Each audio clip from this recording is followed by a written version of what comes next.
ഓരോ ദിവസം കഴിയുന്നതിനനുസരിച്ച് നമ്മളുടെ എക്സ്പീരിയൻസ് കൂടുകയാണ്. ഓരോ ദിവസവും പുതിയതായി കാണാൻ പറ്റണം. ഇന്നലെ എന്തൊക്കെ കാര്യങ്ങൾ കഴിഞ്ഞു, അതിൻ്റെ എക്സ്പീരിയൻസസിൽ നിന്ന് ഇന്ന് അതിൻ്റെ പാഠങ്ങളൊക്കെ പഠിച്ചിട്ടുള്ള ഒരു പുതിയ വ്യക്തിയാണ് നമ്മൾ. ഓരോ ദിവസവും നമ്മൾ ആ പഴയ രീതിയിൽ തന്നെ നമ്മളെ കാണുകയല്ല ചെയ്യേണ്ടത്. ഓരോ ദിവസം കഴിയുന്നതിനനുസരിച്ച് നമ്മളുടെ എക്സ്പീരിയൻസ് കൂടുകയാണ്.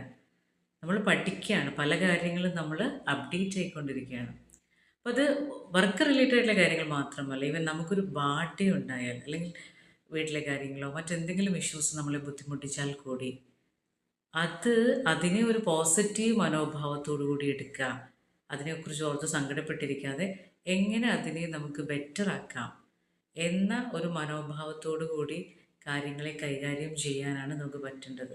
കാര്യങ്ങളെ ലിസൺ ചെയ്യാൻ, കാര്യങ്ങളെ പഠിക്കാൻ, എപ്പോഴും എല്ലാത്തിൽ നിന്നും ബെറ്റർ ആവാൻ, ഇന്നലത്തതിൽ നിന്നും ബെറ്റർ ആവാൻ.